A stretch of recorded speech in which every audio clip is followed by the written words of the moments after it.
শুভ সকাল বন্ধুরা, আশা করি তোমরা সবাই ভালো আছো। আর আজকে তো আমার থাম্বনেল টাইটেল দেখেই বুঝতে পেরেছো। আর দেখো আজকে না আমার শরীরটা এত খারাপ। আগের দিন তো দেখলে রিমির জন্মদিন গেল, তারপরে কলকাতায় গেলাম চিকিৎসার সাহায্যের জন্য। কোথায় কোথায় গেলাম তোমাদের সাথে তো পুরোটাই শেয়ার করলাম। রাজভবনে, তারপরে স্বাস্থ্য ও কেন্দ্রতে, তারপরে তোমার হচ্ছে নবান্নেতে যে আমি সাহায্যের জন্য গেলাম। আর অনেকটা রৌদ্রের মধ্যে তো ঘুরলাম, হট করে বাবার বাড়ি গেলাম, আবার শ্বশুর বাড়িতে মানে বাড়িতে চলে আসলাম। এবার বোঝোই তো একা একা মানুষ, একাই পুরোটা সব কিছুই আমার সামলাতে হচ্ছে। রিমির বাবা তো ব্যাঙ্গালোরে সেন্টারিং কাজ করে, তোমাদের সাথে শেয়ার করেছে, ও তো বাড়ি থাকে না। আর সব কিছুই মেয়ের ট্রিটমেন্ট বলো, পড়াশোনা বলো, সংসারের যাবতীয় সব আমার একা। আর একটা দুটো টাকা না, তো 35 লক্ষ টাকার ব্যাপার। আর আমি তোমাদের সাথে, অনেকেই আমাকে কমেন্ট করছো যে দিদিভাই এত টাকা চিকিৎসা না। আমি অবশ্যই, তোমরা যদি লাইফে আসতে চাও, যদি আমাকে বলো কমেন্টে যে দিদি তুমি লাইফে এসে সব ডকুমেন্টসগুলো দেখাও, আমি সব ডকুমেন্টসগুলো দেখাবো। আর একটা ভিডিও করে আমার হাতে 2-3 দিন টাইম আছে বাড়িতে, আমি তো ভেলুরে যাব। আমি পুরো ডকুমেন্টস, কোথায় কত খরচা, পুরো ডকুমেন্টস আমি তোমাদের দেখাবো। ডোনার কত নিচ্ছে, বেড চার্জ কত নিচ্ছে, ওষুধ কত নিচ্ছে, তোমাদেরকে আমি পুরোটা দেখাবো। কোথায় কত খরচা পড়ছে, যদি থ্যালাসেমিয়ার মা বাবারা যদি এই বোন মেরুটা বিএমটিটা যদি চিকিৎসাটা তো করাতে চাও, কোথায় কত খরচা আর কত টাকা নিজের হাতে নিয়ে নামতে হবে, আমি তোমাদের সাথে পুরোটাই শেয়ার করব। আর দেখো কথা বলতে বলতে আমি তোমাদের সাথে বিছনাটা গুছিয়ে ফেললাম। আর জানো তো আজকে আমার শরীরটা এতটা খারাপ লাগছে, আমার একটু উঠতে লেট হয়ে গেছিলো। বলো, আমারও তো শরীর, আমি যদি সুস্থ না থাকি, শ্বশুর মেয়ে কী করে সুস্থ থাকবে, কী করে ওদের খাওয়া দাওয়া হবে। আমি যদি ঠিক মতন যদি মানে নিজে সুস্থ না থাকি, আমার শ্বশুর সবসময় এর জন্যে বলে তুই আগে সুস্থ থাক, তুই সুস্থ না থাকলে আমি আর আমার মেয়েকে বোন বলে বলে বোন আর আমি কিভাবে সুস্থ থাকবো। আর এদিকে দেখো সকালবেলা মানে কটা পান্তা ভাত ছিল, খেয়েছি, তোমাদের সাথে সেটাও শেয়ার করিনি। আর আমি সকালবেলা রান্না বান্না করিনি, এখন বাজে বেলা 12টা, আমার তো রান্না করতেই হবে। বলো, আমি শুয়েই ছিলাম। আমার গলার ভয়েসটা শুনে তোমরা বুঝতে পারছো আমার শরীরটা এত এত এত খারাপ, কি বলবো। আর চোখ মুখের অবস্থা দেখো। রোজ যদি আমি বলো বেরোই, রোজ বাড়ির থেকে বেরোই, এদিকে সংসারে কাজ সামলাতে হয়। তাই কি রান্না করব ভাবছি, টক ডাল আর মানে ইঁচড়। এই বছর আমি একদিনও ইঁচড় খাইনি। আমার শ্বশুরও বলছে কি একদিন ইঁচড় রান্না কর। আর আমি চলে গেলে জানোই তো আমার শ্বশুরকে কেউ ভাত দেয় না, শ্বশুরেরটা নিজেরটা নিজেই রান্না করে খেতে হয়। আবার হচ্ছে উনি রান্না করে খায়, উনি তার ইঁচড় মিচড় করতে পারে না। এবার আমি কবে বাড়ি আসবো, তাই একটু ভালো মন্দ খাবে, উনি সেই আশায় থাকে। আর বলো, সবারই তো আজকে, তোমাদেরও যদি মা বাবাকে, যদি তোমাদের নিজের দাদারা যদি না দেখে কেমন লাগবে, আমার মা বাবাকেও যদি আমার যে দুটো দাদা আছে যদি না দেখে, তখন আমার কেমন লাগবে। বা শ্বশুরকেও তো দেখতে হয়, শাশুড়ি তো মারা গেছে 4-5 বছর আগে, শাশুড়ি মারা গেছে। আর আমি ভগবানকে বলি আমাকে কষ্ট দাও, কিন্তু আমার শরীরটা যেন ভালো দাও, আমি যেন আমার শ্বশুরকে আর মেয়েকে যেন যত্ন করতে পারি। আর সবাই তো চায় যে ছেলে জন্ম দেয়, আমার শ্বশুরও তো সেমন ছেলে জন্ম দিয়েছে, দুটো ভাতের আশাই তো জন্ম দিয়েছে। যতই মেয়ে অসুস্থ হোক বলো, তার মধ্যে তাকেও দেখা আমাদের কর্তব্য। আর শ্বশুরের কথা মতনই আমি বললাম ঠিক আছে বাবা, তাহলে আজকে একটা ইঁচড় নিয়ে আসো, আমি রান্না করি, আমি তো 2 দিনের মধ্যেই বেরিয়ে যাব। আর দেখো ইঁচড়টা আমার কাটতে এতটাই কষ্ট হচ্ছিলো, আমি ইঁচড়টা না কাটতেই পারছিলাম না। আর মেয়ে তো হাসছে ইঁচড় কাটার সময়। যাই হোক, ইঁচড়টা মোটামুটি কেটেই ফেললাম। আর হচ্ছে তোমাদের সাথে ইঁচড় কাটতে কাটতে একটু গল্পই করা যাক। আমি তোমাদের পুরো ভিডিওতে আমি দেখাবো, একটা এই নিয়ে ভিডিও করা হবে, কোথায় কত খরচা পড়ছে, কোথায় কি হচ্ছে, তোমাদের সাথে পুরো ভিডিওটা আমি শেয়ার করব। তোমরা অনেকে কমেন্টে বলছো রাখি বোন যে ভিডিওটা পোস্ট করেছে যে এত টাকা খরচা না। আমি একটু তোমাদের কাছে অনুরোধ করব, হাত জোর করে বলবো, তোমরা দিল্লিতে, মণিপালে, সিএমসিতে তোমরা একটু খোঁজ নিয়ে দেখো, যদি তোমরা নিজেদের ডোনার না দিতে পারো কত খরচা পড়বে ডোনার। তোমরা প্লিজ একটু হসপিটালে যোগাযোগ করো।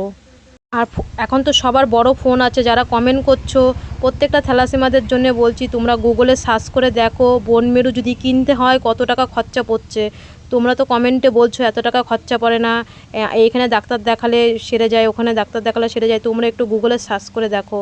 আর এর মধ্যে দেখো আমার ভাসুরি মেয়ে চলে এসছে, ও একটু মানে ইনস্টাগ্রামে ভিডিও করে, মানে খাবার দাবারের, ও আম মাখতে চলে এসছে। আর গরমে বেশি একটু আম মাখা, আমিও এই বছর আম মাখা খাইনি। আর ওর দিদিকে, মানে দিদি ওর বোনকে বলছে বোন একটু আমাকে একটু ভিডিও করে দে। তা আমি বললাম আমার ভালো লাগছে না, তোরা যা পারিস তাই কর। ওরা দেখো আম মাখা করলো, আমিও একটু ওদের সাথে আম মাখা খেলাম, 2 বোন ওরা আম মাখা করলো। বিনিতা, আর বিনিতাকে তো তোমরা আমার আগের ভিডিওতে দেখেছো, ভাসুরের মেয়েকে, ও সবসময় আমার কাছেই থাকে। আর এখানে যেহেতু আমি একটু ভিডিও করি, ও আমার কাছে আসে।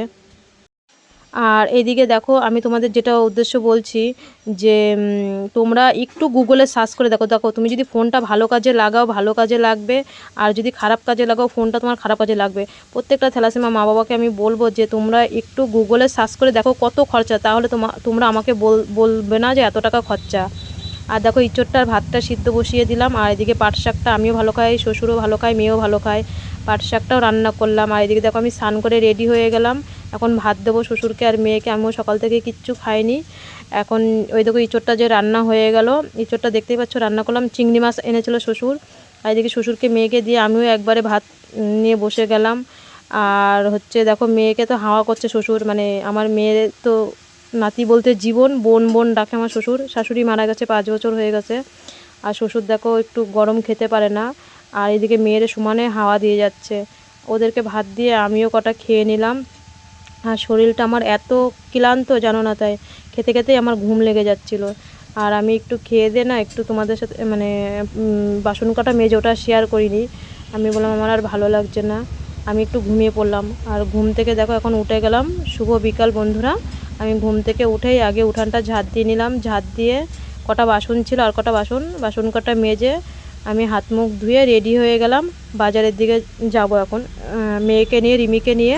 যেহেতু দুপুরবেলা চুল কাটতে যাইনি একটাই কারণে, দুপুরবেলা আমি ওকে বের করি না। আর দেখো আমাদের টিনের ঘর, তোমরা তো দেখেছো। আর যশোর রোডের রাস্তার পাশে আমাদের বাড়ি, এতটা গরম জানো তো, ঘরের মধ্যে একটু থাকা যায় না। ওকে সারাদিন ওইদিকে একটা বাগান আছে, ওই বাগানের মধ্যে ওকে রাখি, আর আমি বাড়িতে থাকি। আমি কী করি ওকে সকালবেলা খাইয়ে দিয়ে ওই বাগানে দিয়ে আসি। আমার আগের ভিডিওতে তোমরা দেখতে পারবে আমি শরবত বলো জল বলো একটু পরপর গিয়ে আমি দিয়ে আসি। হয়তো আমার একটু কষ্ট হয়, আর ওর এখন স্কুলটা নেই তো এর জন্য কাজটা করে সামলাতে পারি, নাহলে ওর 9টা 20-র মধ্যে স্কুলে বেরিয়ে যেত। শুভ সন্ধ্যা বন্ধুরা। আর দেখো এদিকে বাজারে যাচ্ছি রিমিকে নিয়ে ওর চুলটা কাটার জন্যে। আর আমার সাইকেলেই আমি যাই। দেখো মা মেয়ে যদি বাজারে যাই 20-40 টাকা লাগবে। আর এই সাইকেলটা আমার অনেক পুরনো। রিমি যখন 2 বছর বয়স কেজি স্কুলে ভর্তি করি তখন ওর মামা মানে আমার বড়দা এই সাইকেলটা দিয়েছে। আর দেখো এই সাইকেলটাই আমার সাথী। আর এইদিকে চুল কাটার দোকানে চলে এসে দেখছি দাদাটা নেই। তা দাদাটা আসলো, বললো কেমন চুল কাটবো। বললাম ওর অপারেশন তো, ভেলোরে গিয়ে তো চুল কেটেই ফেলতে পারে। দেখো ও তো নাচে, আর হচ্ছে তোমরা ওর আগের ভিডিওতে দেখতে পারবো নাচ শেখে। এবার দেখো আমি তো অসুস্থ বলে তো আমি ওকে মানে ঘরে ফেলে রাখিনি, আমি সব রকম ওকে মানে ও যেটা যেটা করতে চায় আমি সেটাই দিই। আর দেখো ওর এত বড় বড় চুলগুলো কেটে ফেলেছে, মানে ও যখন জানো তো চুলগুলো কাটছিল না আমার এতটা কষ্ট লাগছিলো কি বলবো জানো না। আর ও খুব কান্না করছিল আর খুব রাগ দেখাচ্ছিল। তা দাদা বলছে দেখ মা তুই যদি চুলটা কেটে ফেলিস তোর একটু মাথাটাও হালকা হবে, আর তোর এত বড় একটা চিকিৎসার জন্য যাচ্ছিস, তোর তো ওখানে চুল কেটেই ফেলতে হবে তোকে যখন কেমো দেবে। তাই তুই কাট না, তুই ভালো হয়ে গেলে আবার চুল রাখবি, আবার নাচ করবি, আবার তুই সব করবি, কটা মাসের ব্যাপার তো। আর দেখো মাথায় এত চুল, আমার মাথায় তো বেশি চুল নেই, আমার জায়ের মাথায় চুল নেই। ও পুরো যেন তোর ঠাম্মার মতন, মানে এত চুল। আমার শাশুড়ি মার এত বড় খোপা হতো আর মাজা অবধি চুল ছিল আমার শাশুড়ি মার। আমার ভাসুরের মাথায়ও খুব চুল আর রিমির বাবার মাথায়ও খুব চুল। আর তোমরা দেখতেই পাচ্ছ ওর পুরো চুলটা কাটা হয়ে গেছে। ও যখন চুলটা কাটছিলো আমার মানে বুকের আত্মাটা মানে বেরিয়ে যাচ্ছিলো। আর দেখো সামনে এত চুল, রিমির চুল পুরো মানে আমার শাশুড়ি মার মতন, ওর ঠাম্মার মতন। আর দেখতেই পাচ্ছ মানে নিচটা তো দেখালাম না, এত চুল এত বড় বড় হয়ে গেছিলো, যেহেতু নাচ শিখতে এর জন্য চুলটা রাখতে হতো। আর দেখো চুলটা কেটে বাড়ি চলে এসেছি, খুব রাগ দেখাচ্ছে মেয়ে আর খুব না কান্নাকাটি করছিলো, আমি অনেক বুঝিয়েছি।